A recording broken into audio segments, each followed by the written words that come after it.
Vamos a hacer una pequeña oración, ya que estamos retomando la escuela bíblica, como hemos llamado, ministerial para preparación al servicio de personas que quieren un nivel de compromiso mayor.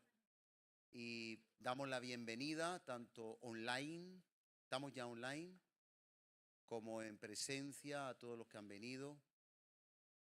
Es importante que busquemos la excelencia, el conocimiento, no como un medio de envanecimiento, sino para ser más una ofrenda agradable al Señor y dar lo mejor de cada uno, de cada una.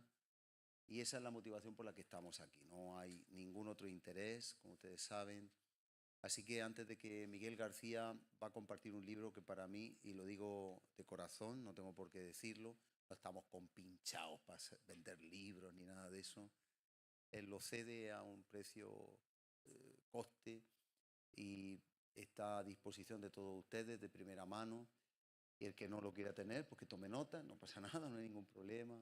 Pero compraremos alguno para tener de préstamo en la biblioteca, en la librería. Pero es importante, mi hermano, mi hermana, a mí me hizo mucho bien ese libro. Quizá a veces por el estrés, el correr, cosas que conocemos quedan un poco olvidadas, están muy bien ordenadas, creo que va a ser un tiempo de mucha bendición. Pone las cosas en su sitio, ordena el puzzle para que no esté desconfigurado, para que tengamos una claridad mental acerca del Evangelio, la palabra, la oración, el ayuno. Son armas que tenemos como creyentes, ¿verdad?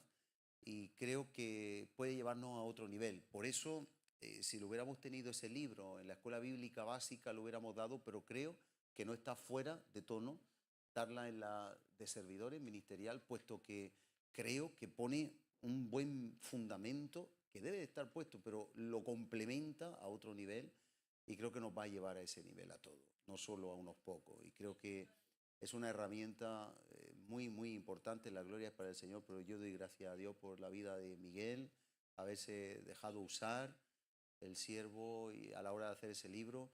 Él sabe que yo se lo dije privadamente, así que no me escondo en decirlo. Igual que si hubiera sido bueno, pero no hubiera sido tan... no lo hubiera dicho.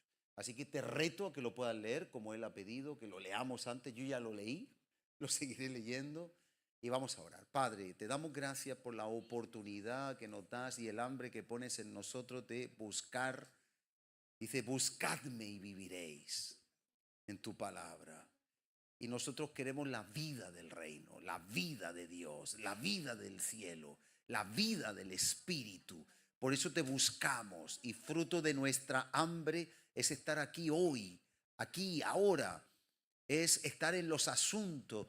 Jesús dijo, en los negocios de mi Padre me es necesario estar. Estamos en tus negocios, en tus asuntos. Cuando hablo de negocio, no hablo de negocio lucrativo, sino de un asunto que tiene que ver con el interés celestial del reino, de lo eterno, del Padre, que excede a cualquier cosa terrenal. Es verdad que terrenalmente pudiéramos quizá tener alguna aspiración, usando un tiempo que nos nutra en lo terrenal, en lo natural, pero nosotros anteponemos lo eterno y queremos ser enriquecidos. Por eso da lo que tú diste a tu siervo, el pastor Miguel, dalo ahora a todos nosotros, que sea impartido. Cuando se imparte es que algo que no tenemos claro, hay una revelación en el rema y lo recibimos y se queda en nosotros. Así como se imparte la salvación, la paz, el gozo, así como se imparte el rema de tu palabra. Háblanos, Señor, y gracias por la vida de Miguel, de su esposa, que nos visitan muy amablemente y podemos contar con el enriquecimiento y el aporte que ellos van a traer. En el nombre de Jesús. Amén. Damos un aplauso al Señor y gracias al siervo Miguel. Adelante. Gloria al Señor.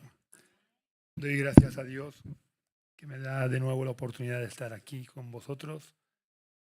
La recomendación de que podáis leer el libro es sobre todo porque me es imposible resumir un capítulo en el rato que voy a estar. Entonces, para que podáis aprovechar que estoy aquí, por si alguna cosa no entendéis y me lo podéis preguntar y trataré de no aumentaros las dudas, sino de poder resolveroslas. Pero yo voy a tratar de hacer un pequeño resumen. Ya sabéis que esto no es una predicación, luego yo voy a haceros preguntas que espero que me contestéis, porque no voy a probaros o suspenderos, ¿vale? Y nadie hemos nacido sabiendo, entonces si nos equivocamos no pasa absolutamente nada, aparte que hay en algunas cosas que podemos tener diferentes opiniones, ¿vale? Porque hay pocos temas que sean 2 más 2, 4, ¿vale? Entonces hay diferentes perspectivas y formas de entender la palabra de Dios, salvo en los temas más importantes que sí, que no hay lugar a duda. Entonces, también que os había pedido, no sé si lo habréis hecho, pero esto es algo para mí personal, es porque me han pedido o me han recomendado que pudiera hacer un manual de discipulado basado en el libro. Entonces, como yo no tengo mucha idea, por eso os pedí, no sé si lo habéis hecho, que por escrito me deis en un papel preguntas que podríais hacerle o hacerlas a vosotros mismos para reflexionar acerca de lo que estáis leyendo. No sé si me explico bien. No dudas, sino ¿qué preguntas plantearíais con respecto a lo que estáis leyendo? ¿Qué preguntas plantearíais que os llevaran a la reflexión? ¿Vale? Y de esa manera sí me ayudaréis. Vale. Dicho esto, sabéis, el libro se titula El poder de Dios al alcance de tu mano. Como sabéis, los que me conocéis más, yo no soy para nada sensacionalista, y aunque el título pueda parecer sensacionalista, no lo es, porque prácticamente no toco el tema de los milagros y de todas estas cosas, sino de el poder que nos lleva a nosotros a poder tener una auténtica vida cristiana. Porque desgraciadamente la iglesia del siglo XXI en el mundo occidental se ha desvirtuado mucho, porque realmente no vivimos el Evangelio. Si somos sinceros, pocos cristianos viven de verdad el Evangelio. Pero el hecho de que Dios haya puesto su poder en nuestras manos, podemos pensar, qué bendición más grande, ¿verdad? ¿A que sí? Pero somos conscientes de que toda bendición conlleva una responsabilidad. Y cuanto mayor es la bendición, mayor es la responsabilidad que tenemos. Así que a veces es más cómodo vivir en la ignorancia, porque si no lo sé, no tengo responsabilidad. Eso pensamos, porque la tenemos. Hay un criterio legal que dice que el desconocimiento de una ley no implica el que no tengamos que cumplirla, ¿vale? La ignorancia de una ley no implica... no sé cómo es, pero me entendéis, ¿verdad? Entonces, si estamos dispuestos a asumir esa responsabilidad delante de Dios, debemos de ir entendiendo de verdad los diferentes aspectos que el poder de Dios debe de actuar en nuestras vidas. Y tener claro que Dios no ha puesto su poder para que nosotros lo usemos para nuestro antojo de forma egoísta. Ni siquiera Jesús pudo usar el poder de Dios de forma egoísta. Acordaros de la primera tentación que Satanás le hizo en el desierto. Y a veces hablamos de la tentación de Jesús como la tentación del desierto, pero Jesús fue tentado en todo como un hombre, pero sin pecado. Luego, esto fue algo circunstancial y quizás un enfrentamiento más directo entre Satanás y Jesús. La primera tentación, ¿cuál fue? A ver, ¿cuál fue la primera tentación de Jesús? Pero ¿en qué circunstancias Satanás le dice que convierta las piedras en pan? Porque si a mí me lo dice recién comido, pues no me supone ninguna tentación. Jesús llevaba 40 días sin comer. Y yo digo, a mí al primer día sin comer ya me podría tentar Satanás, porque Me gusta comer, ¿qué le vamos a hacer? Toda la vida fui gordito, así que... Pero bueno, el caso es que Jesús no pudo usar el poder de Dios en beneficio propio. ¿Cuánto menos nosotros? Aquí voy a hacer un pequeño inciso porque he estado en las conferencias de nuestro grupo de iglesias y estuvo compartiendo un hermano que posiblemente conozcáis, se llama Marcos Zapata. No sé si lo conocéis. Compartió la parábola de los amigos de una manera que me abrió los ojos mucho, de que a veces estamos demasiado dados a ir a Dios para pedir cosas para nosotros, cuando realmente, cuando Jesús dice pedid y se os dará, llamad y se os abrirá, no es en beneficio nuestro. No sé si os acordáis de la parábola, pero la parábola dice que un amigo vino de noche a casa de su amigo, el amigo no tenía nada para darle de comer, entonces se levanta y se va a casa de otro amigo y le dice, oye, que dame que ha venido de lejos un amigo mío y no tengo nada que dar. Y aunque estaba acostado ya con sus hijos en la cama y todo esto, dice, por la importunidad que era que viniera, se levantará y le dará. Entonces, este hombre nos compartía y decía, que tiene abundancia en su casa, aunque esté dormido, representa a Dios. Y el amigo que acude a él somos nosotros los cristianos. ¿Vale? Y el amigo que llega de noche a casa del amigo son las personas inconversas del mundo que en un momento determinado que nos conocen, que son amigos nuestros. El problema es cuando no tenemos amigos del mundo.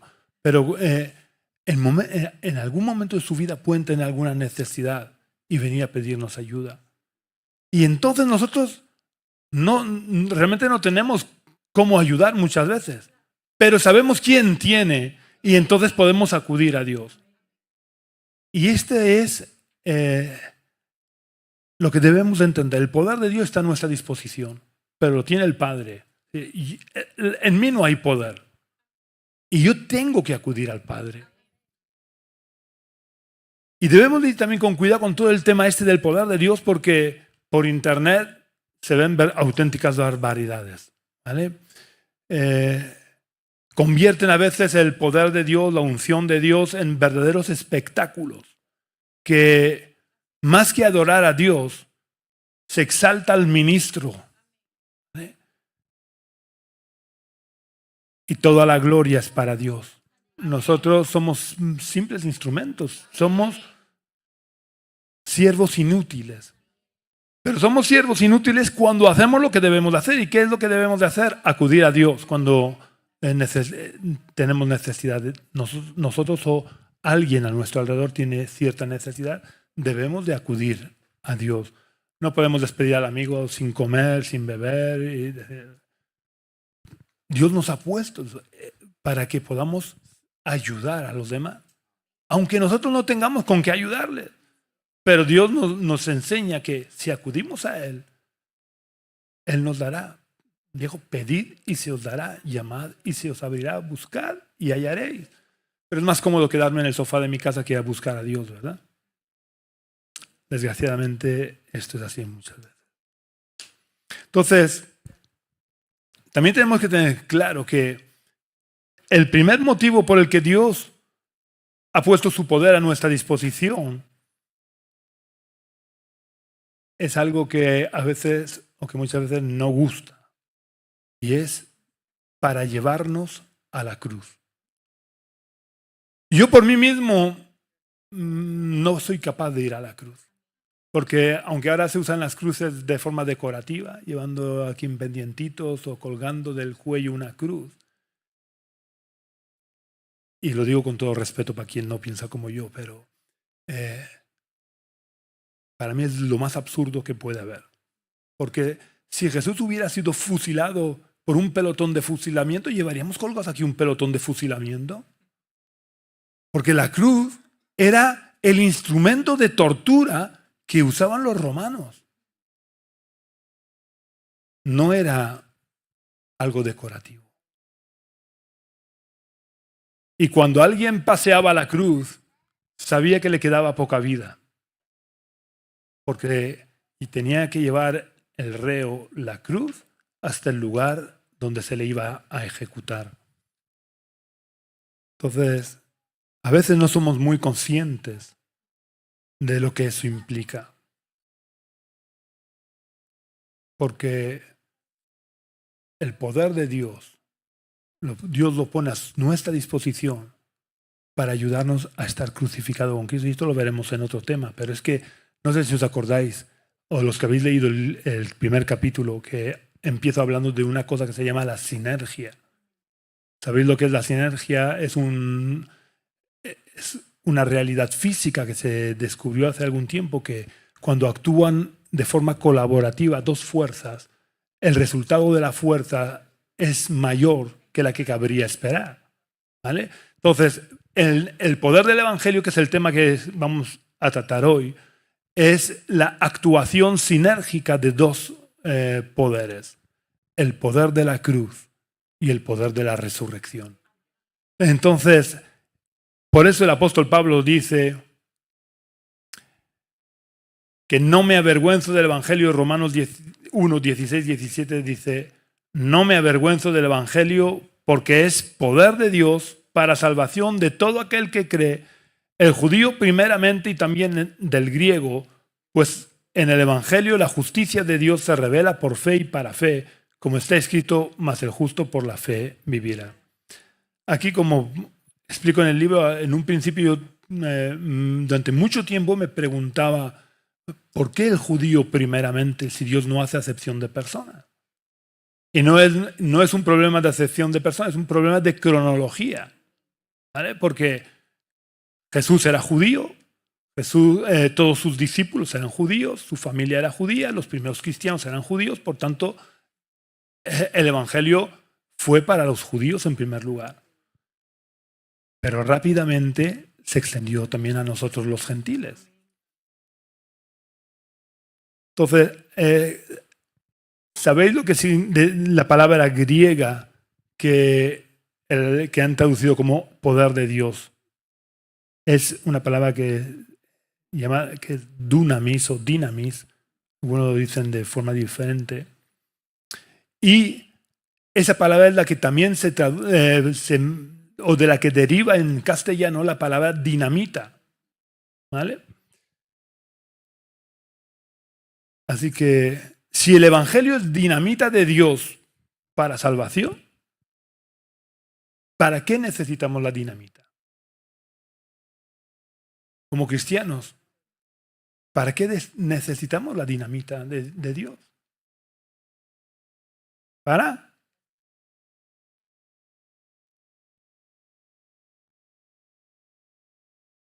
destruir las fortalezas del enemigo, para derribar los muros de incredulidad que Satanás ha levantado y para deshacer las obras de las tinieblas.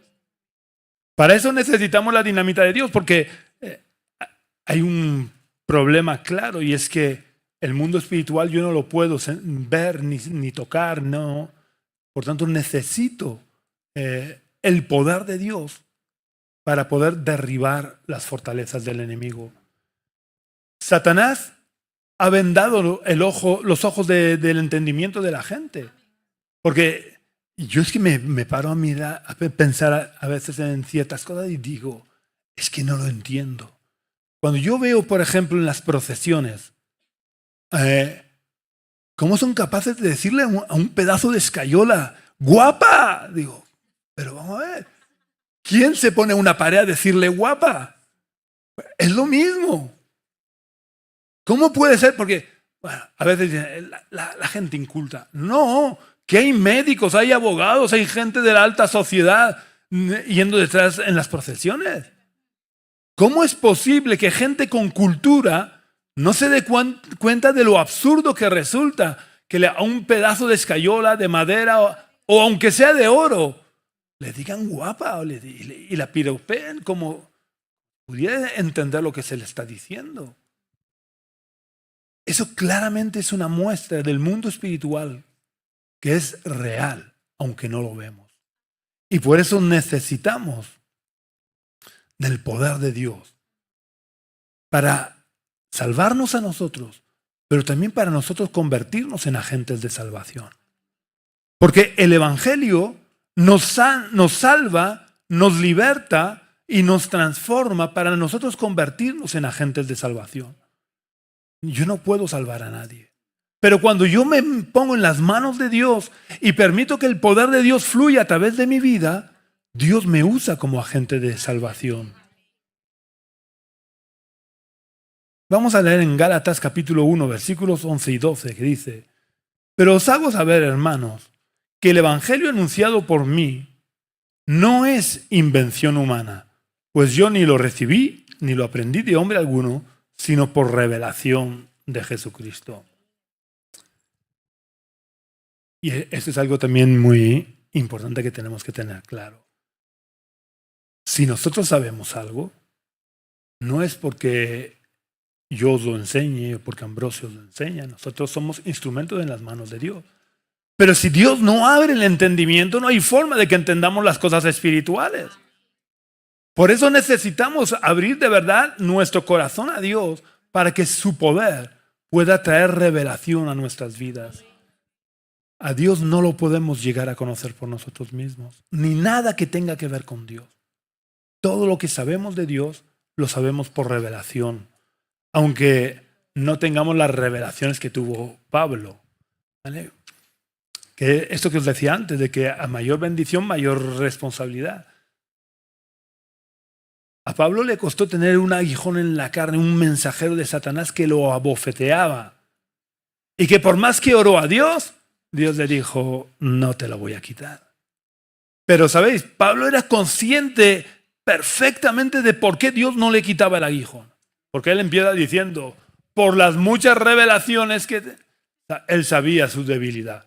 Él había sido fariseo de fariseos. La crème de la crème de la sociedad judía.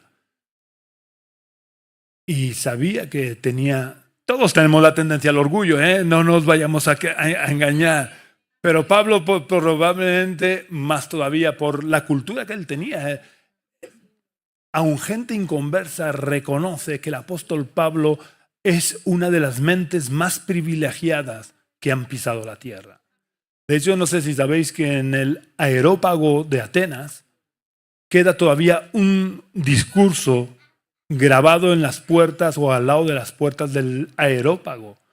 Y, entre comillas, casualmente, es la predicación que dio Pablo en el Areópago.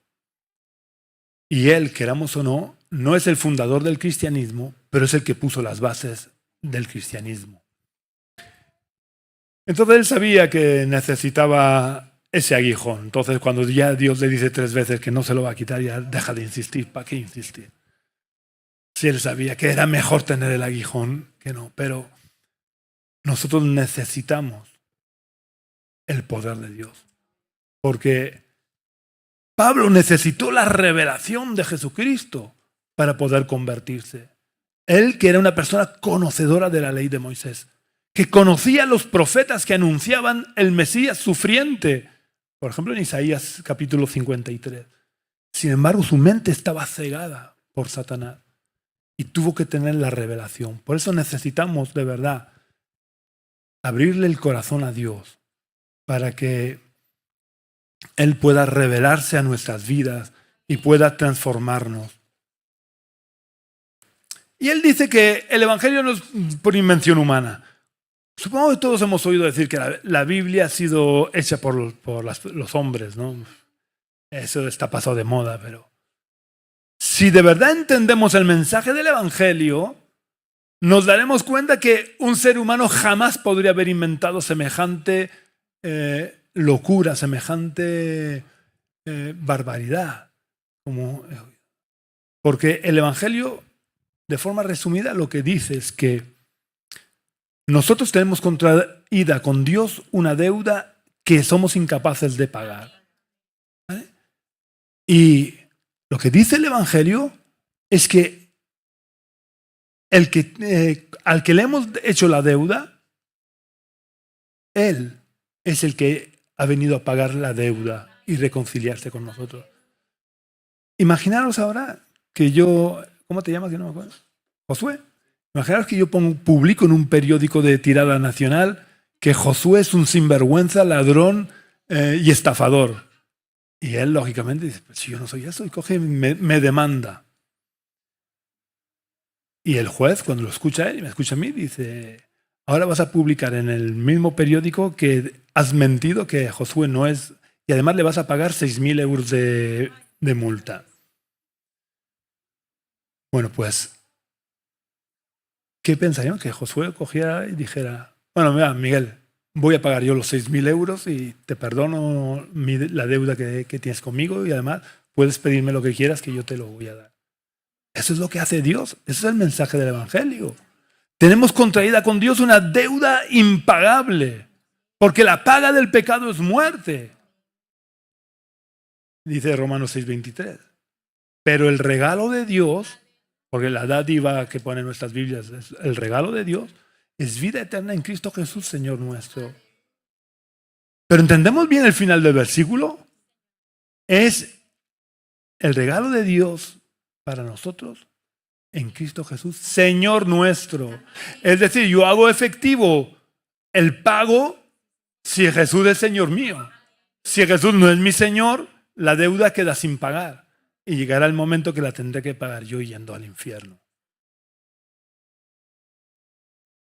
Así que esta es la muestra de que el Evangelio no lo ha inventado ningún hombre. De hecho, todo el resto de religiones, todas, si profundizamos un poco, dicen lo mismo. Y es lo que el deudor tiene que hacer para saldar su deuda.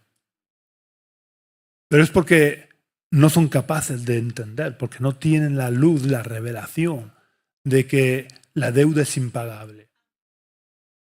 Pero daros cuenta de cómo el ser humano trata de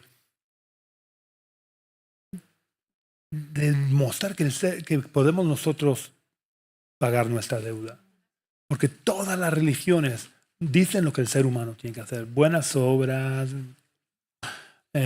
sacrificios, meditación, lo que sea, lo que todas te dicen lo que tienes que hacer para llegar a pagar la deuda. Pero por más que hagamos, jamás podremos pagar la deuda. Y eso nos lleva a un pequeño problema. A veces es que de manera inconsciente nosotros queremos pagar a Dios la deuda. Y no nos damos cuenta que Jesús llevó en la cruz nuestros pecados. No hay nada que yo pueda hacer ahí. Es verdad que luego por puro agradecimiento yo voy a hacer la voluntad de Dios. ¿Vale? Pero por puro agradecimiento. Dice Colosenses que el acta de los decretos que había contra mí fue clavada en la cruz. Esto, ¿sabéis? A mí me da la idea, porque dice en Apocalipsis, creo que es que los libros serán abiertos y que seremos juzgados por lo que dicen los libros. A mí, yo me imagino, ¿sabéis? Porque a mí me gusta imaginarme lo que ocurre en la Biblia. Yo me imagino que cuando nace un niño, hay un ángel que pone fulanito de tal, fecha de nacimiento, y a partir de ahí empieza a escribir todos los pecados, todas las desobediencias, todo lo malo que va haciendo esa persona conforme va creciendo. Entonces, cuando llegamos al cielo, Satanás, que es se me ha ido la palabra, en un juez, en un juicio, el fiscal, que es el fiscal, le dice a Dios, oye, que mira lo que pone aquí en el acta, tiene que irse al infierno. Y Dios dice, tiene que irse al infierno porque Dios es justo, Dios no puede tener por inocente al culpable. Pero a veces llega alguien y Satanás se pone a buscar el libro del acta y el acta ha desaparecido. Porque el día que nos convertimos fue un ángel, arrancó el acta y la clavó en la cruz. Y entonces ya Satanás no puede acusarnos. ¿Vale? Ese es el poder de Dios. No que disimula nuestros pecados. Que Dios arranca el acta de los decretos que había contra nosotros que nos era contraria. Por tanto, no necesitamos hacer nada para salvarnos. Solo necesitamos aceptar ese pago que Jesús hizo por nosotros y lo aceptamos convirtiéndolo en Señor de nuestra vida. Pero el Señor no como yo soy el señor García. No. Aquí en castellano tenemos el problema de que cuando hablamos no vemos la diferencia entre señor García o el señor. En los demás idiomas, no sé si en todos, pero en los dos que hay esa diferencia. En francés, cuando nos referimos a una persona es monsieur. Cuando nos referimos a Jesús es le Seigneur. En inglés también. La persona es Mr. No sé si lo pronuncio bien porque el inglés no es lo mío. Pero cuando se refiere a Jesús es Lord. ¿Vale? Aquí en castellano no tenemos esa diferencia. Pero convertir a Jesús en Señor de nuestra vida, aunque a veces esto no nos gusta, pero es que nos convertimos en esclavos de Jesucristo. Cuando la Biblia habla de que somos siervos de Jesucristo, es la misma palabra que esclavos de Jesucristo. Un esclavo podía hacer lo que le daba la gana. Si el dueño le decía, mira, vete a este campo y vas a estar desde que amanece hasta que anochece trabajando en el campo, ¿podía hacer otra cosa? Es verdad que la esclavitud, y se puede decir ahí, pero sí, la esclavitud a la que nos somete Dios es para nuestro bien. Dios nunca va a maltratarnos. Dios, si quiere que seamos sus esclavos, es para evitarnos el mal. Es para evitarnos que Satanás pueda dañarnos. Es porque si vivimos bajo las alas del Altísimo, estaremos protegidos. Porque hay un león por ahí que intenta devorarnos. Pero cuando estamos bajo las alas del Altísimo, el león de la tribu de Judá nos protege, que es, con todo respeto, el macho alfa. No hay león más poderoso que él. Entonces, necesitamos vivir conforme al Evangelio. Poner a Jesús como Señor de nuestra vida. Hay unas preguntas retóricas que Dios hace a su pueblo que me gustan mucho. Dice Dios a través del profeta Jeremías, capítulo 13, versículo 23. ¿Podrá cambiar el etíope su piel y el leopardo sus manchas? Así también, ¿podréis vosotros hacer el bien estando habituados a hacer lo malo? Estas preguntas las hace Dios para que reflexionemos. Evidentemente no podemos hacer lo bueno. Por eso necesitamos que el poder del Evangelio actúe en nosotros para poder hacer lo bueno. Porque en nosotros no hay nada bueno. Esto es algo que tenemos que asumir. En nosotros no hay nada bueno. Lo único bueno que hay en nosotros es lo que Dios ha puesto. Aunque dediquemos nuestra vida a ayudar a los pobres y todas esas cosas, en lo profundo del corazón, normalmente los filántropos, la gente que se dedica a hacer obra social y todo esto, es por puro egoísmo, porque eso les hace sentir bien. Pero cuando se hace, cuando de verdad el amor de Dios habita en nuestro corazón, que nuestros nombres sean por ahí reconocidos, no nos da igual, porque hacemos las cosas para agradar a Dios, por amor a Dios.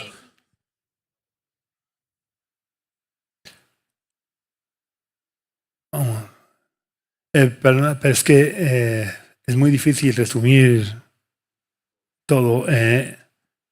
Ya son ya las 9:15. ¿Tenéis muchas preguntas? Lo digo por racionalizar un poco el tiempo.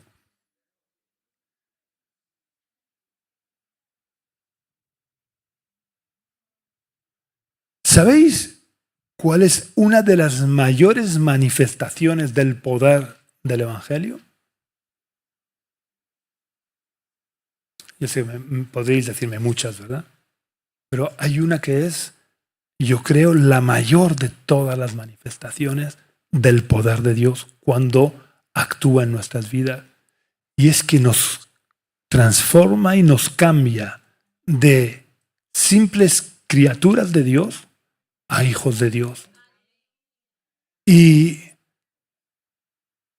esto es lo que me hace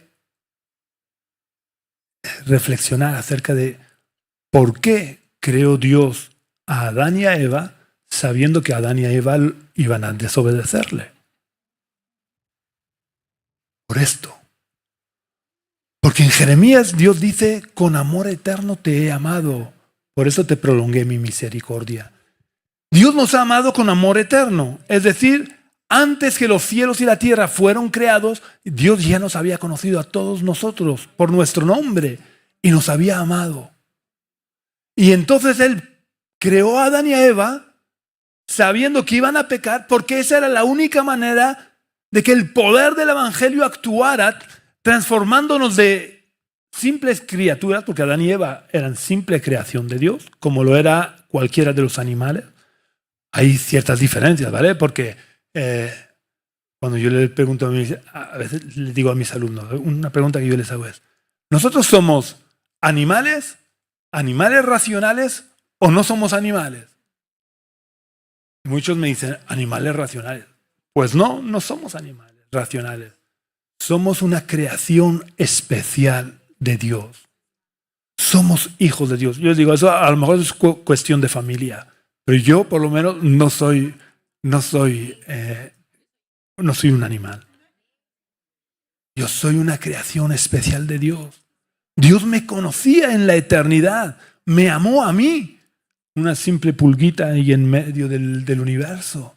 Me amó. Y ese amor que tuvo, que ya sintió por mí, le llevó a crear a Adán y a Eva, a pesar de que eso le iba a suponer tener que encarnarse, pasar todo lo que pasó en la tierra y morir en la cruz. Así que si Dios me amó de esa manera, ¿no debo yo de abrirle de verdad la puerta de mi corazón y dejar que Él sea el Señor de mi vida? No que sea alguien de quien he oído hablar. Porque las iglesias hoy en día están llenas de personas que han oído hablar de Jesús, pero no conocen de verdad a Jesús. ¿Sabéis? Yo desde jovencito he oído hablar de Felipe. Primero como Felipe el príncipe heredero, después como el rey Felipe VI. He visto muchas fotografías de Felipe. Lo veo con frecuencia en los telediarios. Pero yo conozco a Felipe. Yo he oído hablar de Felipe, sé quién es Felipe, pero yo no lo conozco. Y en la iglesia hay mucha gente que no conoce de verdad a Jesús. Ha oído hablar de Jesús, saben quién es Jesús, conocen del Jesús histórico, pero del Jesús Dios que habita en el corazón de aquellos que le abren la puerta. Hay pocos.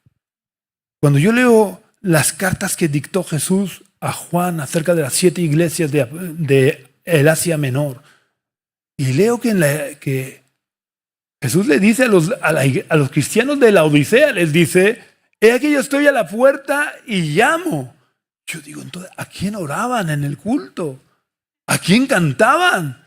Si Jesús estaba en la puerta. Tenemos de verdad que tener un encuentro real y personal con el Cristo resucitado. Necesitamos dejar que el poder de Dios nos salve, nos transforme y nos guíe a lo largo de toda nuestra vida cristiana. Porque ya no podemos vivir, decía antes, no podemos vivir ya nuestra vida. Si tenemos que estar muertos. La vida de Cristo tiene que manifestarse en nosotros. Yo sé que nadie es perfecto, y yo todo esto que os hablo, a veces no lo vivo. Y lo reconozco. Porque como dice el apóstol Pablo, no pretendo haberlo alcanzado, sino que prosigo hacia adelante, hacia la meta del supremo llamamiento que es en Cristo Jesús. Yo no vengo aquí a echarme flores y decir, yo soy mejor que vosotros. He escrito el libro. La teoría me la sé muy bien, ¿vale? Vivirla es una lucha diaria. Porque Satanás no quiere que yo sea... Satanás no teme a los cristianos. Satanás teme al cristiano de verdad, al que mantiene una relación real y personal con Dios. Ese es el único que lo puede vencer. Porque nosotros, como os decía antes, no tenemos, podemos tener una percepción espiritual muy relativa. Pero yo no veo a los demonios como os veo a vosotros, ni he visto ángeles. Y cuando hay personas, hay cristianos que a cada 2 por 3 están viendo ángeles, yo, perdonad mi escepticismo, pero los dudo mucho. Y el motivo es que podemos contar con los dedos de una mano las apariciones de ángeles en toda la Biblia. Somos más nosotros que los siervos de Dios que hay en la Biblia. Y no digo que no pueda ser verdad, ¿vale? Yo cuestiono cuando es algo habitual. En un momento dado Dios puede enviar un ángel. Porque Hebreos nos dice que los ángeles son espíritus ministradores enviados por Dios para nuestro servicio. Pero que estén a nuestro servicio no quiere decir que yo le pueda hablar al ángel y decir, oye, frígame tú los platos. Porque los ángeles no trabajan para mí. Los ángeles obedecen a Dios solamente.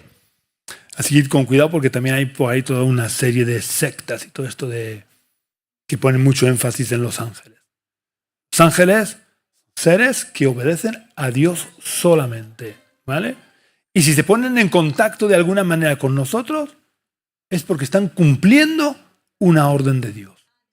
No porque a mí se me ocurra. Por eso es un grave error si alguien ora a los ángeles, ¿vale? Ángeles, no le pidáis nada, que el ángel no puede hacer nada. Y si algo hace es que no es un ángel, ¿vale? Porque los ángeles solamente actúan en obediencia a Dios.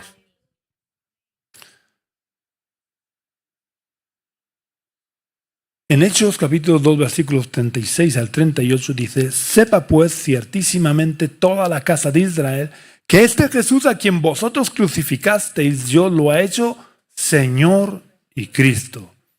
Al oír esto se compungieron de corazón y dijeron a Pedro y a los otros apóstoles: hermanos, ¿qué haremos?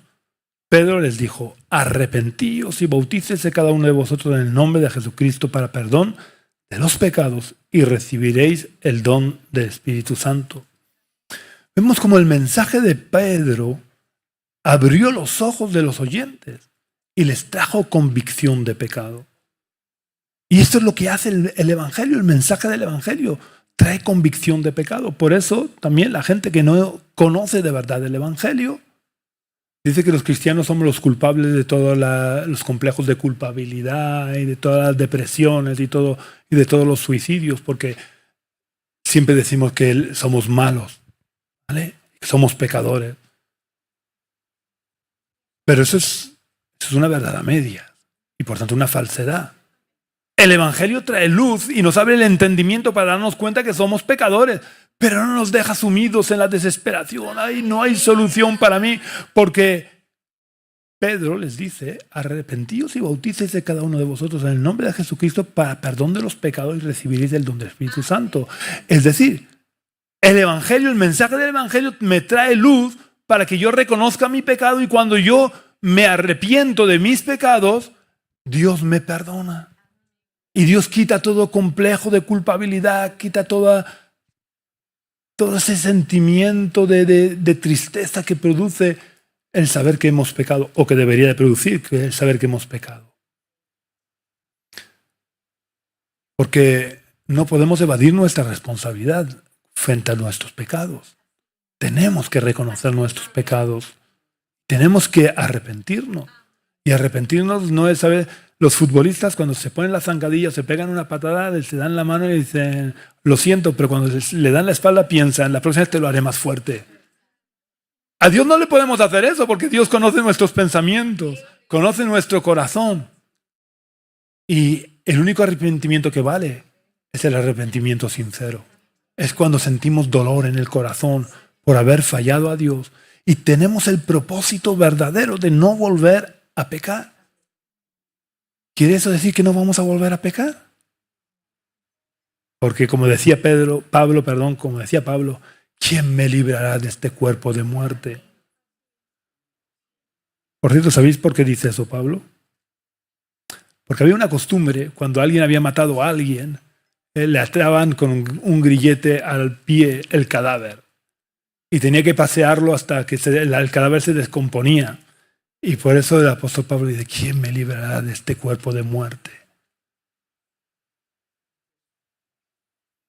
Nosotros debemos de arrastrar nuestro cuerpo de muerte, porque estamos muertos. Como dice Pablo, lo que ahora vivimos, lo vivimos conforme a la fe del Hijo de Dios. Pero desgraciadamente arrastramos ese cuerpo de muerte y que seremos liberados de ese cuerpo de muerte cuando muramos nosotros físicamente. Ahí seremos liberados de todo. Cuando padecemos la muerte de un ser querido, nos duele, porque somos humanos y nos duele. Pero realmente el cristiano experimenta una auténtica liberación cuando muere, porque es librado de todos los dolores, y conforme vamos teniendo cierta edad, los dolores van aumentando, las enfermedades van aumentando, las fuerzas van disminuyendo, y en el momento que morimos, somos liberados de todas nuestras debilidades. Se han acabado las tentaciones.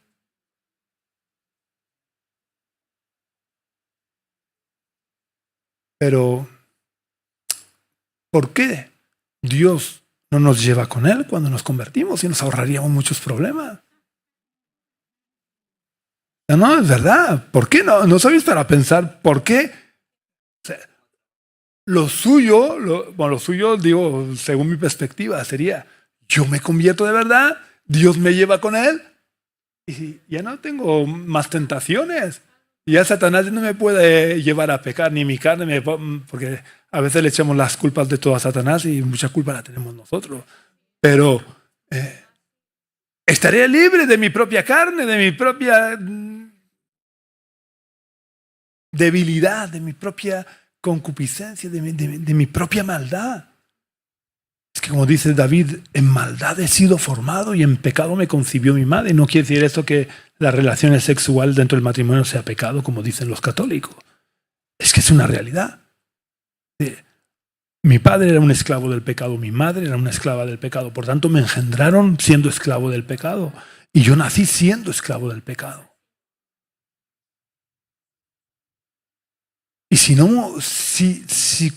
me muero siendo un bebé, si no me condeno, es porque Dios sabe que no soy responsable o no soy consciente de los pecados que cometo. Pero el niño nace ya con pecado, porque nace esclavo del pecado. Y no hay más que ver a un bebé. ¿Por qué llora un bebé estando descansado, estando limpio, habiendo comido, no teniendo ningún dolor, no teniendo ninguna enfermedad? ¿Por qué llora el bebé? Para captar la atención de los padres. Porque es egoísta por nacimiento, por naturaleza. ¿Vale? Pues os voy a decir por qué Dios no nos lleva con Él. Porque Dios quiere que seamos agentes de salvación. ¿Quién le predicaría a la gente si una vez me convierto me muero? No habría nadie, porque los ángeles probablemente estarían deseando hacerlo, pero Dios nos ha dado a nosotros ese privilegio. Y no es una obligación, no debería ser una carga, es un privilegio. Somos agentes de salvación. Y salvación, ¿sabéis? Es una palabra que en castellano no llegamos a captar en su totalidad lo que significa. Salvación proviene de una palabra griega que es soteria, que significa salvación eterna, salud física y liberación. Y el poder del Evangelio actúa para salvación nuestra. Es decir, para no solamente liberarnos de tener que ir al infierno, sino para que tengamos salud y para que seamos libres de toda cadena, de toda opresión. Por eso Jesús dijo que el Espíritu del Señor estaba sobre él para predicar las buenas nuevas a los pobres, para sanar a los quebrantados de corazón, para poner en libertad a los oprimidos por el diablo, para dar la vista a los ciegos y para pregonar libertad a los cautivos. Porque es todo lo que encierra la palabra salvación. Y nosotros tenemos el gran privilegio de ser portadores de estas buenas noticias. Porque evangelio significa buenas noticias. Que no me digáis que no es una buena noticia. Ahora, podemos pensar, si el evangelio trae salvación y que incluye sanidad física, ¿por qué cristianos mueren de enfermedad? Pues esa es una de las buenas preguntas que le podremos hacer a Dios cuando estemos allí. Porque a veces Dios sana y otras veces no. Dios es soberano. Y es una falsedad, a veces extendida entre los cristianos, que si enfermamos es porque estamos en pecado o porque estamos bajo maldición. El apóstol Pablo arrastraba desde su encuentro con Jesús en el desierto problemas con la vista. De hecho, él dice que le dice a los cristianos de Corinto: yo sé que si hubierais podido, os hubierais arrancado los ojos y me los hubierais dado. Y en otra carta, en la despedida, dice: mirad con cuán grandes letras os escribo. Tenía problemas visuales. ¿Estaba Pablo en maldición? Cometía pecados, como todos nosotros, pero no especialmente para estar enfermo. Timoteo, como la hermana apuntaba, tenía frecuentes dolores de estómago. A Epafras, creo que era, dice que lo dejé enfermo a punto de morir.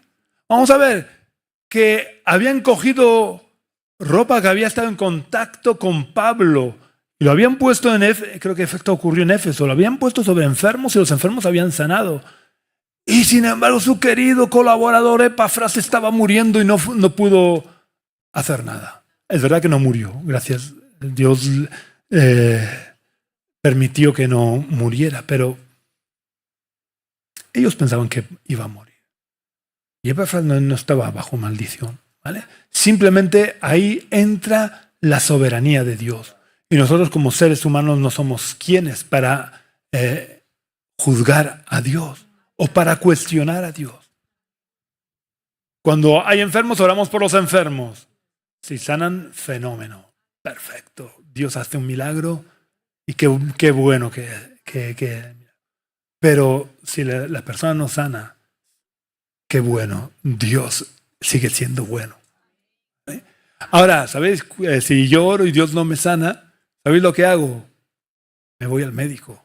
Porque para eso Dios le ha dado sabiduría a los hombres para estudiar medicina.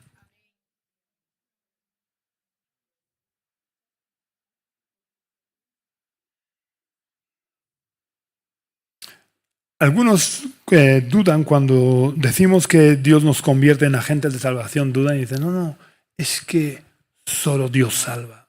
Son muy espirituales.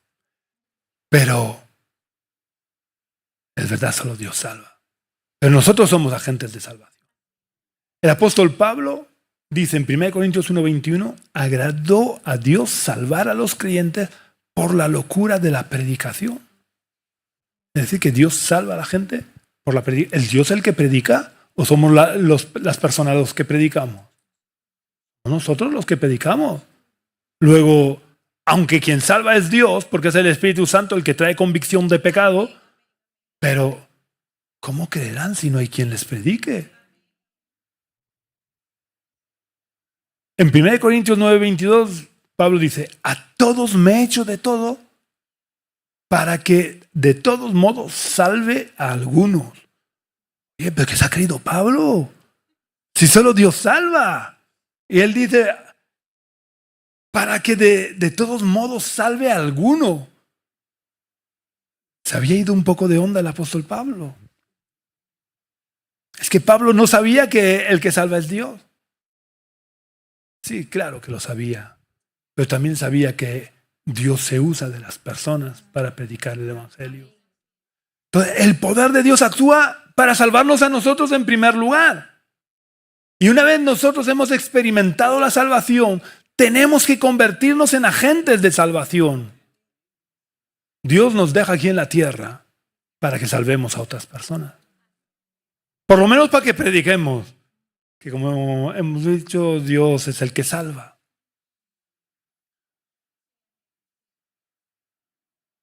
Así que debemos de preguntarnos: ¿Hemos experimentado de verdad el poder del Evangelio en nuestras vidas? ¿Somos agentes de salvación o somos agentes secretos? El agente 007 del reino de Dios.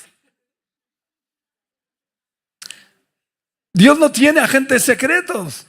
Dios solo tiene embajadores que representan a su reino. Allí donde estamos, en el trabajo, con la familia, con los amigos, en todo lugar. Y eso implica que nuestra forma de vida debe de ser transformada. Ya no me puedo reír de las cosas que se ríe el mundo. Ya no puedo participar de engaños o de fraudes de los que participa el mundo.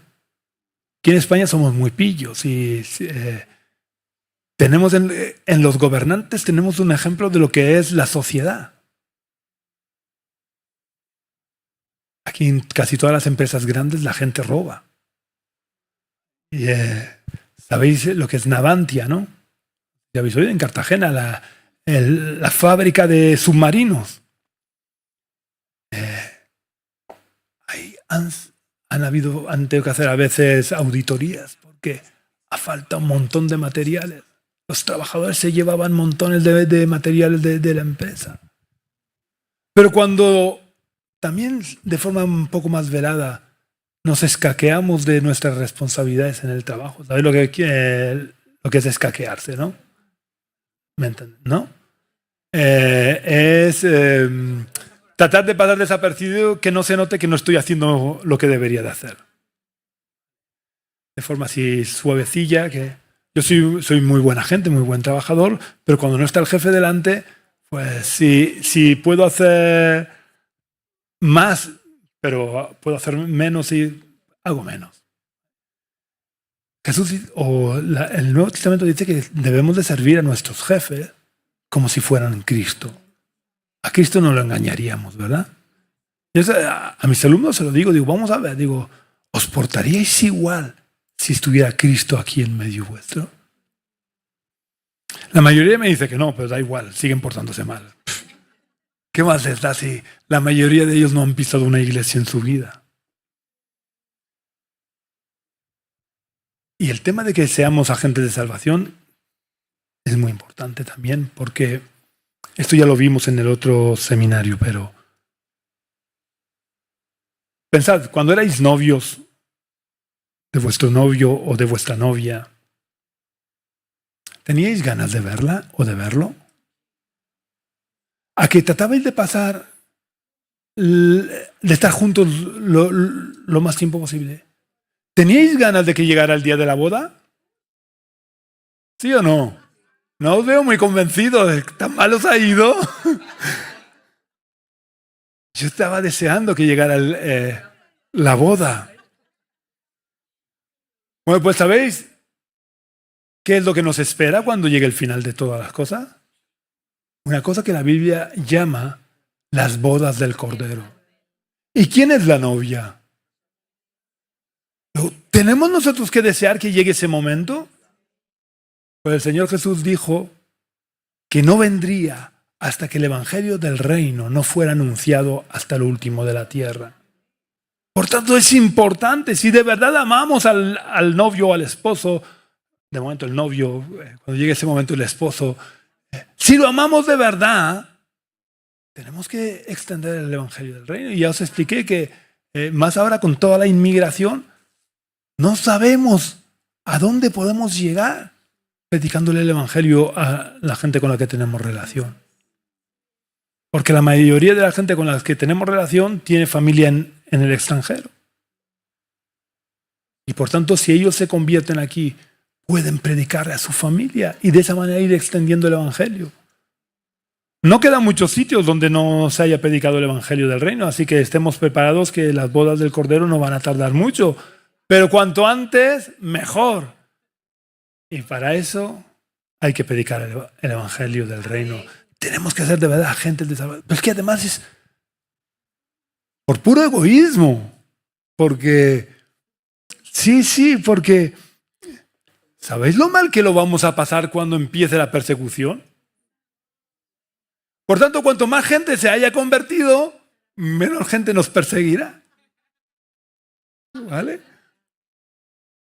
Pero y además, antes vendrá el fin. Así que prediquemos, dejemos que el Evangelio nos toque, nos transforme y hablemos del Evangelio. Especialmente a la gente con la que tenemos relación, ¿sabéis? Porque el Evangelio frío en la calle, con la gente que no nos conoce, yo cuando escucho que me quieren vender algo, digo... Pero cuando yo conozco a la persona y el producto que me está vendiendo, sé que de verdad lo ha probado él y que es bueno, es más fácil que me convenza. No digo que no se haga, que tenemos que usar todos los métodos de evangelismo habidos y por haber.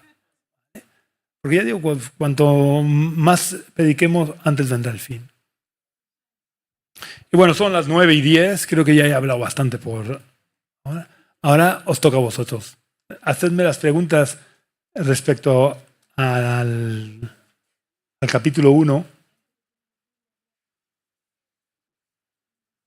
Y si no habéis leído el capítulo 1 y tenéis alguna pregunta acerca de lo que he estado compartiendo ahora, que también está basado casi todo en el capítulo 1, también me lo podéis hacer. Yo trataré de responderos lo mejor posible, pero no garantizo nada. ¿No hay dudas? ¿Nadie tiene dudas? ¿O es que tenéis ganas de iros ya?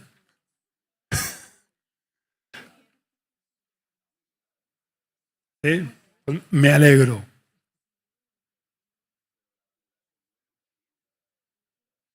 No, claro. A mí me parece recordar que hubo alguien que me dijo, sí, que tengo muchas preguntas que he tomado nota. ¿Dónde está? Sí, hermano, di. Háblame fuerte porque estoy un poco sordo. Vale.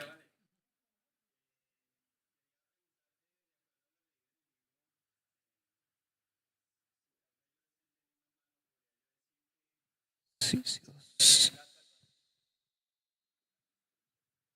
Buenas noches. Buenas noches a todos los hermanos.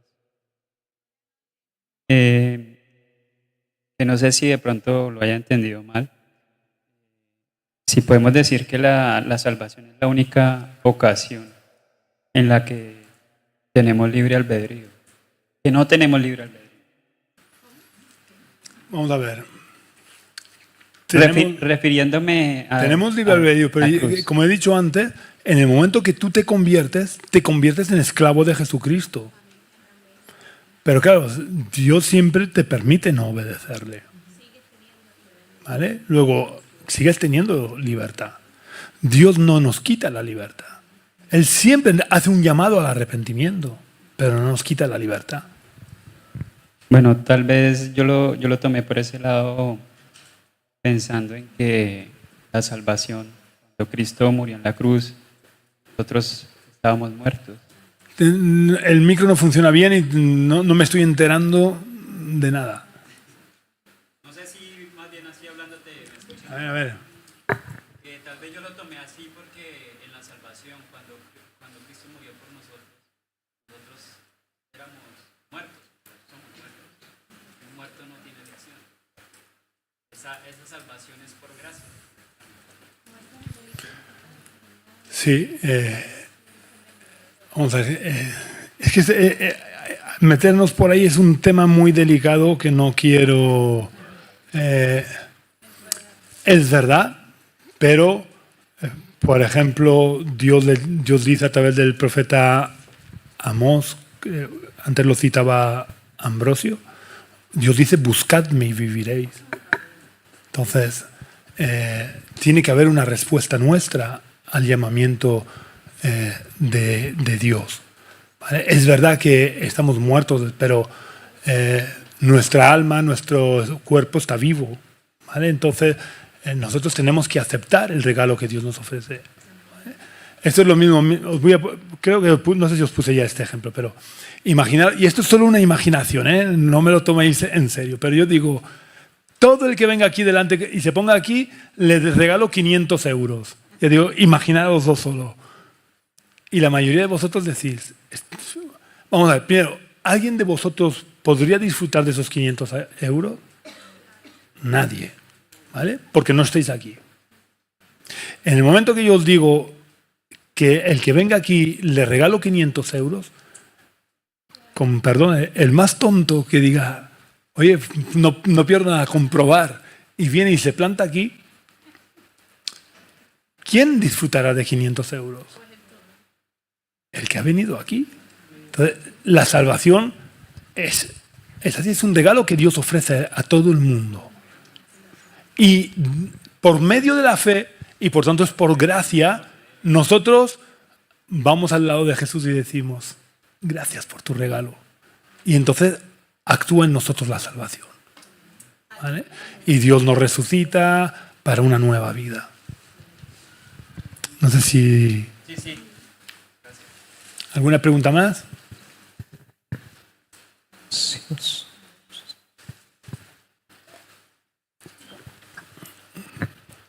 Hoy no tenéis ganas de hacerme preguntas, ¿no? Ah.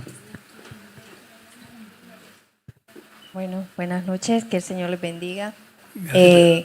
Tengo una pregunta, más bien como una duda, que usted hablaba, creo que en el primer capítulo, dice que cuando cada uno de nosotros nacemos, se abre una especie de acta. Sí, eso lo he dicho aquí. Sí, no sé si está en el libro, pero... lo habla de eso, pero ya cuando venimos a los pies de Cristo, Él quita esa hoja, ¿verdad? La arranca. Él... Pero, ¿qué pasa cuando estamos en el camino del Señor y pues nadie está exento a seguir pecando, ¿verdad? Porque seguimos siendo seres humanos.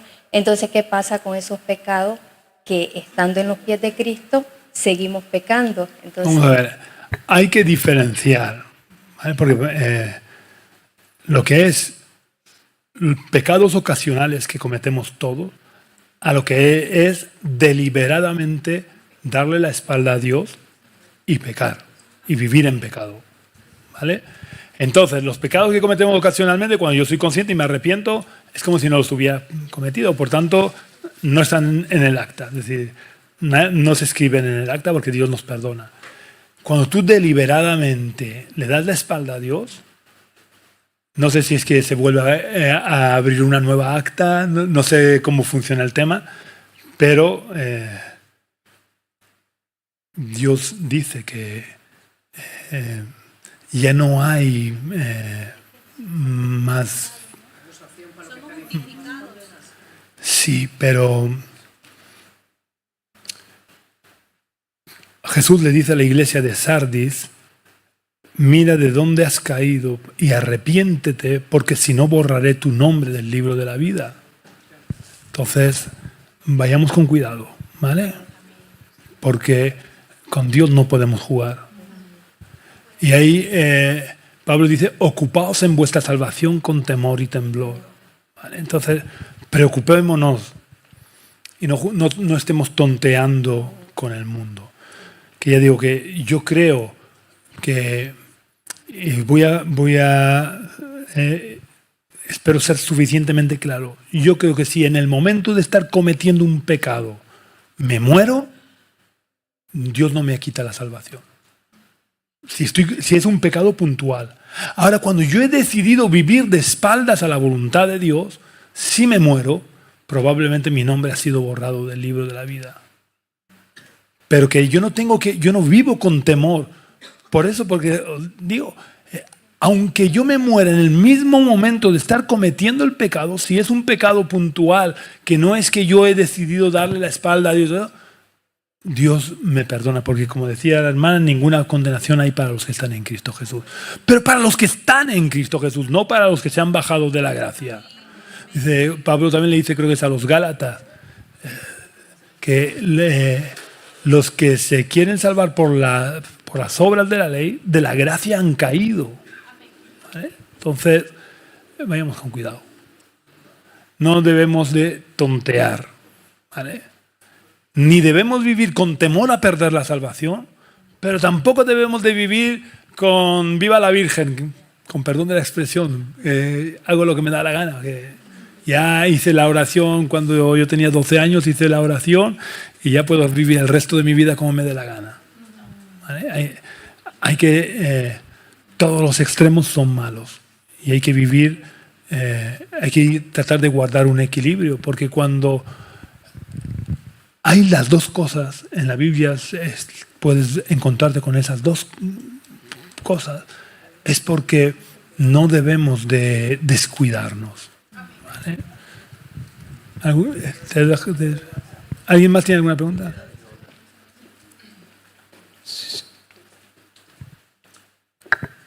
Menos mal que ya os vais animando un poco. Iba a hablar sobre la salvación, está bien explicado como lo ha explicado, pero también te dice, bueno, la salvación es gratuitamente para todos que creen en Cristo, vale, pero también después te dice en Juan 3, dice, de cierto te digo que el que no naciera del agua y del Espíritu no podrá entrar en el reino de los cielos.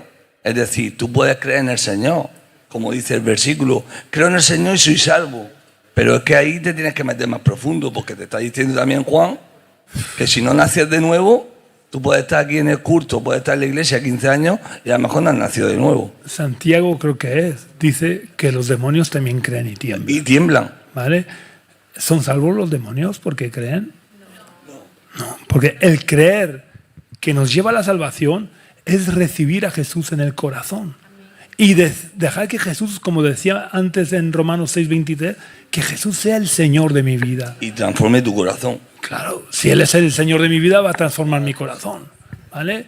Si yo simplemente lo tengo como un convidado de piedra, tú arrinconadico, ¿no? Yo voy a vivir mi vida, eso no es ser Señor de mi vida. ¿Vale?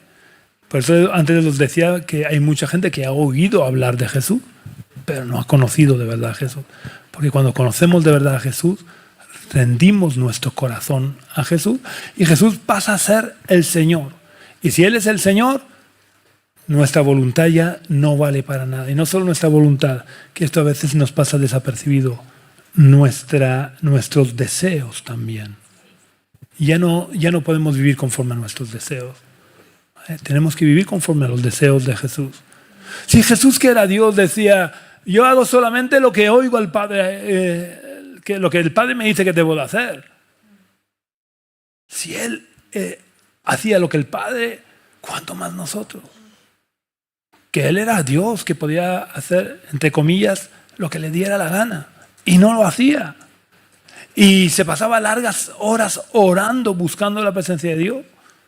Cuando tuvo que elegir a los 12 apóstoles, se pasó toda la noche orando. Que no sabía Él a quién tenía que escoger. Y a pesar de estar toda la noche orando, escogió a Judas también. Pero porque ese era el plan de Dios. ¿Vale? Y Él no había venido a hacer su voluntad. Había venido a hacer la voluntad del que lo había enviado. ¿Vale? Entonces, cuando nosotros convertimos a Jesús en nuestro Señor, tenemos que hacer la voluntad de Jesús, no la nuestra. Sí. Vale. Le voy a comentar. No son dudas, o sea, es confirmación. Cuando una persona conoce al Señor, no puede estar sin Él. Su forma de pensar, de sentir y actuar es diferente a la mía. Fuera de Él, como dice la vis y los pámpanos, y que eso se cumple, se encarna en nosotros. Si yo no me despojo de mí, de mi cultura, de mi etnia, de mi religión, de mi humanidad, o sea, Jesús se despojó de su gloria, para que yo ahora pueda entender que se hizo humano por lo que yo no puedo. Ahora yo a Él, eso se llama, no, si no me corrige usted, sumergirse en el Espíritu. Conoceréis la verdad y hará libre. Donde está el Espíritu hay libertad. Yo no salgo igual si yo no me arrepiento, convicción de pecado, pero no es acusación. O sea, yo sé de que flaqueo pecaminosa, la naturaleza, pero quiero la dádiva de Dios, necesito la divina. Eso es una voluntad que yo, lo que nadie sabe, lo tengo guardado. Y no hace falta que venga el otro a decir, ya la has liado, eso no está bien, ¿vale? Perdona, es que yo me expreso así, pero es así. Yo es que me comunico con mucha gente, entonces, para todos los públicos. Entonces, ¿qué hago? Lo que yo sé, se lo doy a Él. Cuando yo salgo de mi habitación, ya voy segura, contenta, satisfecha, realizada, porque no lo hago yo, lo hace en mí. Mi visión me da la suya. O sea, yo no veo, yo sé que no veo, yo sé que soy coja, pero me puedo apoyar en él, me da la fuerza. Y luego escuchar tampoco escucho. Es decir, que sus ovejas escuchan su voz, pero ¿cuándo? Cuando hacemos el intercambio, hermano. Cuando yo necesito la salvación, que es un encuentro, ¿vale? Y dice, mira, un encuentro con Dios. ¿Sabes lo que puedas pasar? Puede cambiarlo todo. Si primeramente buscamos el reino y de su justicia, es aquí el reino de los cielos. Es necesario que nosotros menguemos y que viva Él. Si el Espíritu es vida. Pero yo, al negarme a mí, que no luchamos contra carne ni sangre, que no son los parientes, que no la vecina, que no es de la tubú. No, al revés. A eso hay que predicarle, hermano. Si tú le puedes dar un beso y un abrazo y ellos te chillan o no te tratan, por todos merecemos que nos traten bien. Cuando no nos tratan bien, el problema lo tienen ellos, pero ahí es donde tenemos que decir, hay un Dios que te quiere y te ama. Porque tú vas a seguir dando besos y abrazos. Pero el amor, o sea, yo no puedo dar, ¿vale? Yo no puedo dar lo que yo no he recibido. O sea, yo puedo dar amor porque lo he recibido. Ahora puedo perdonar, no le tengo en cuenta. Si sé que está peor, me da hasta conocimiento, inteligencia y sabiduría para entender que la otra persona está peor que yo. Si yo le estoy dando un beso y un abrazo y no lo recibe, necesito conocer a Dios. Porque yo ya soy salva, pero yo entiendo mi propósito. Para cuando venga decir, bien, siervo fiel, en lo poco te he puesto, en lo mucho te pondré. Aunque aquí ya el mucho es Él. Y si lo tenemos a Él, lo tenemos todo. Vale, era eso, Pablo. Muy bien.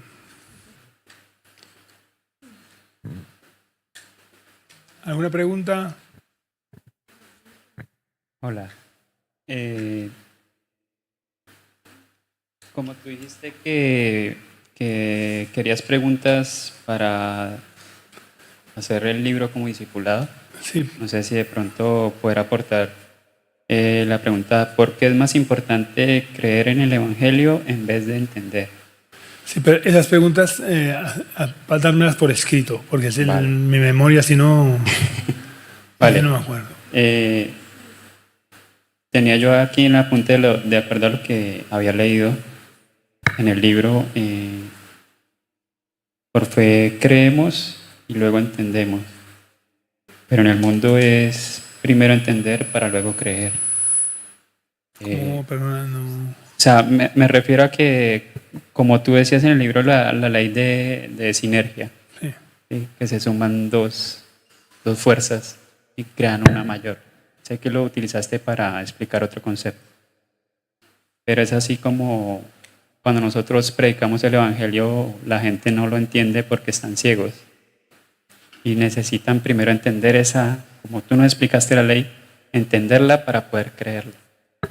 Pero el Evangelio necesita primero ser creído, tener la Sí, fe en Jesús. Pero el ejemplo de las fuerzas lo pongo simplemente para entender que la fuerza, el poder del Evangelio Se hace es mayor. es más fuerte que el poder de la cruz por sí sola o el poder de la resurrección por sí sola. Pero en el Evangelio actúan las dos fuerzas a la vez. Y por eso desarrolla un poder, una fuerza muy superior a lo que podría esperarse. Okay. ¿Vale? No trato de darle otra explicación, es simplemente el ejemplo.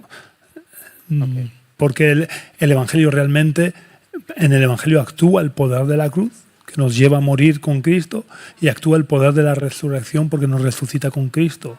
Que el símbolo de eso es el bautismo. ¿Vale? El bautismo es un símbolo externo de que estamos muriendo con Cristo y resucitamos a una nueva vida con Cristo.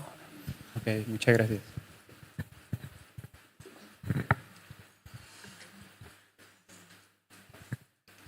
Sí, tengo una pregunta.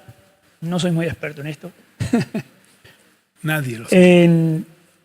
Sabemos que o somos salvos o somos perdidos, ¿verdad? Ahora hay un pasaje que dice, Dios te va a juzgar de acuerdo a tus pecados.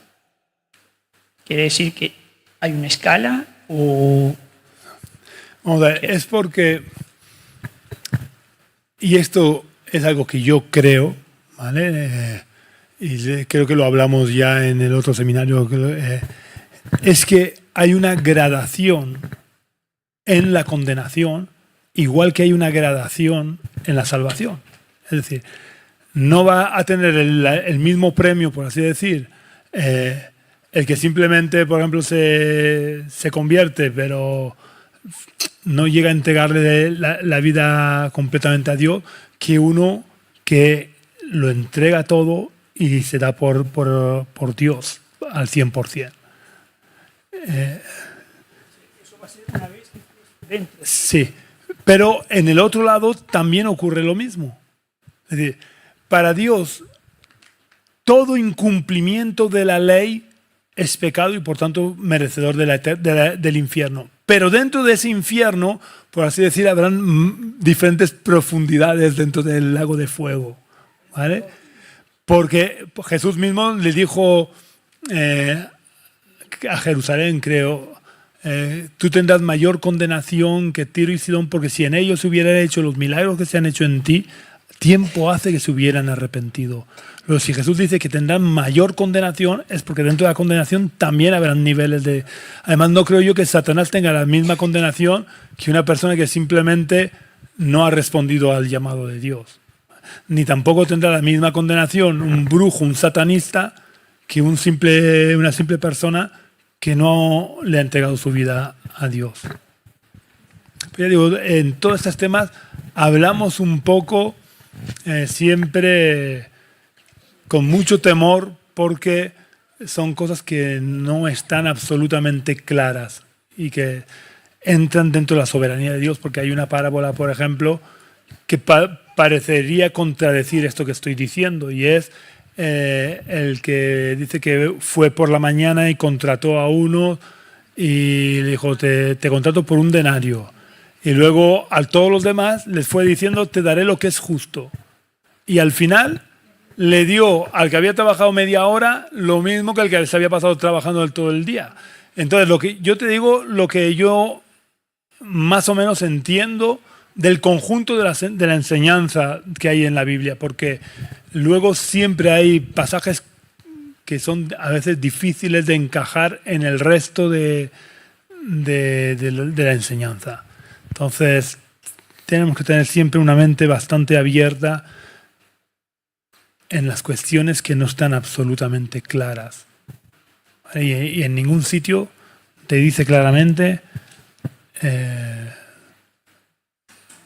hay diferentes grados de condenación y hay diferentes grados de premio. Hay pasajes por los que podemos sospechar que eso es así, pero la última palabra la tiene Dios, que para eso es soberano, y no podemos jugar a ser dioses. ¿Alguna pregunta más? Por ahí hay preguntas.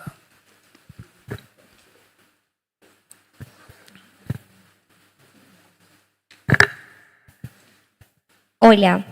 Bueno, mira, tengo una pregunta que es como, o sea, como es que está muy amplia, entonces no logro como darle un enfoque en sí, pero creo que se puede entender. Mira, dice, ¿cómo llevar a entender a una persona sin revelación el precio del pecado y su gravedad?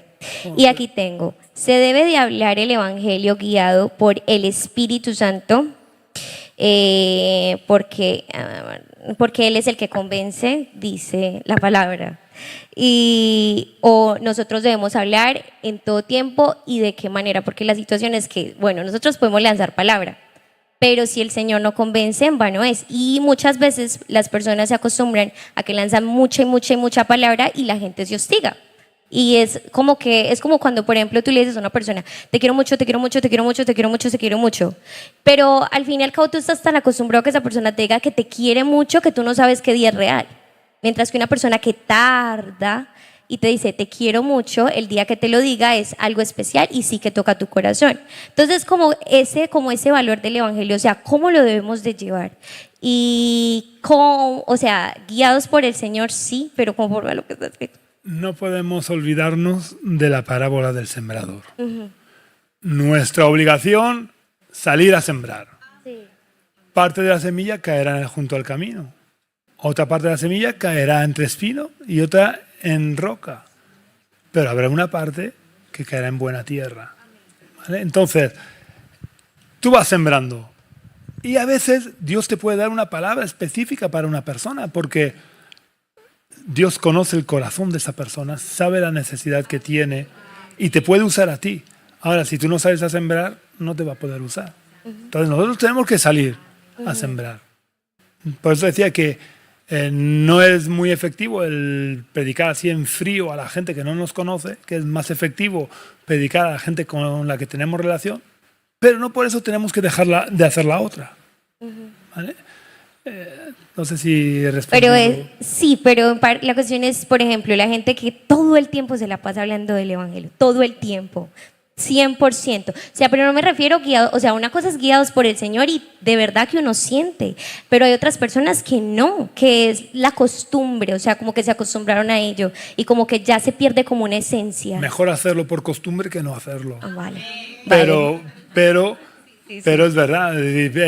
Pero es que, desgraciadamente, con perdón de la expresión, pero somos animales de costumbre. Y ya digo, no somos animales, es una simple expresión, ¿vale?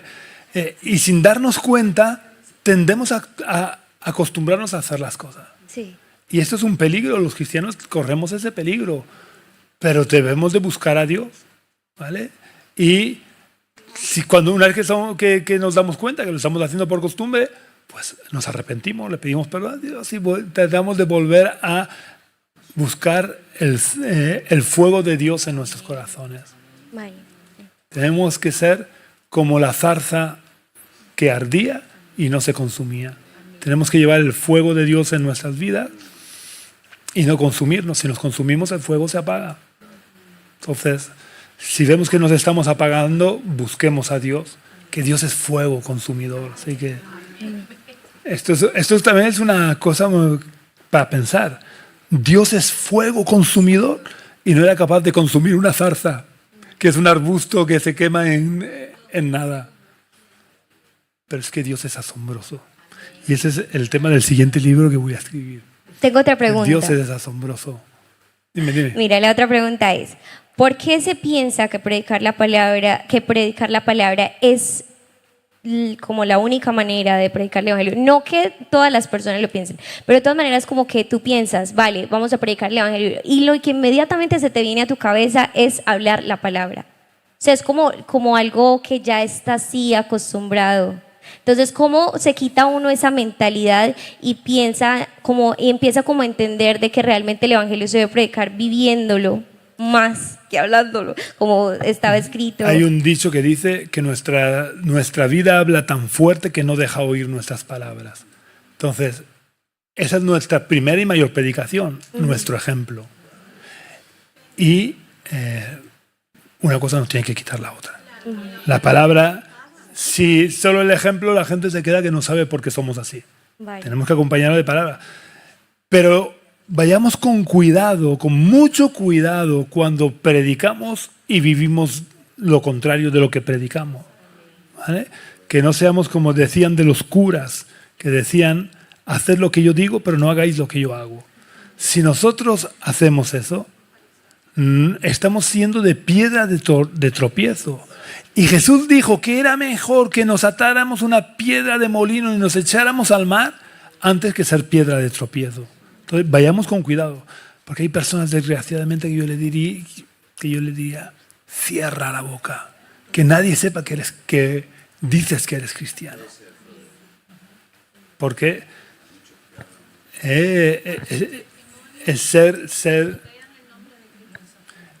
es problemático, y gente que no se convierte por el mal testimonio que han visto.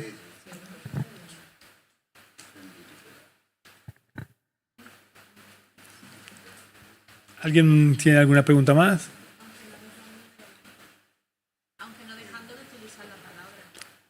Vamos a ver, si vas a dar mal testimonio, si no vas a vivir conforme a la palabra, mejor cállate. No, pero porque ella decía evangelizando, ¿no? Entendí que era una persona que está en este acto. Sí, pero si te ve alguien que te conoce y sabe que no vives. Vamos a omitir esa parte de que no vivimos, sino que vivimos. Si vivimos tenemos que predicar. Utiliza la palabra. Claro, tenemos que vivir. Importantísima la espada. Tenemos que vivir. ¿Cómo confrontamos si y predicar. Creo que Judas dice, os he escrito para exhortaros a que contendáis ardientemente por la fe. ¿Vale? Tenemos que contender ardientemente. El fuego de Dios tiene que estar en nuestro corazón. ¿Alguna pregunta más? ¿Alguna pregunta más? Bueno, por lo menos habéis animado. Son las 10, casi menos 20. Termina orando. Si no hay preguntas, vamos a orar. Señor, quiero darte muchas gracias por el privilegio que me das de poder compartir tu palabra, Señor. Gracias, Dios, por todo lo que tú haces, porque tú eres bueno. Gracias por ese plan tan descabellado de salvación que ideaste, Señor, para poder convertirnos en tus hijos, Señor. Gracias por habernos amado en la eternidad. Gracias, Señor. No tenemos palabras para agradecerte lo bueno que tú eres. Y quiero pedirte, Señor, de verdad, que tú puedas encender tu fuego en nuestros corazones, Señor. Que podamos arder con el fuego de tu Espíritu, que podamos tener el fuego del celo del Evangelio, Señor. Que tengamos siempre nuestros pies calzados con el celo por predicar el Evangelio de la fe, Señor. Yo te pido, Padre, que nos ayudes a vivir de verdad el Evangelio. Que no sea una teoría que conocemos, Señor, que sea una práctica, que cada día te busquemos, Señor. Y te pido, Padre, que tú nos guardes, que nos acompañes a nuestras casas y que empecemos siendo luz en nuestras casas, Señor, y que podamos ir extendiendo tu luz a nuestro alrededor. En el nombre de Jesús. Amén.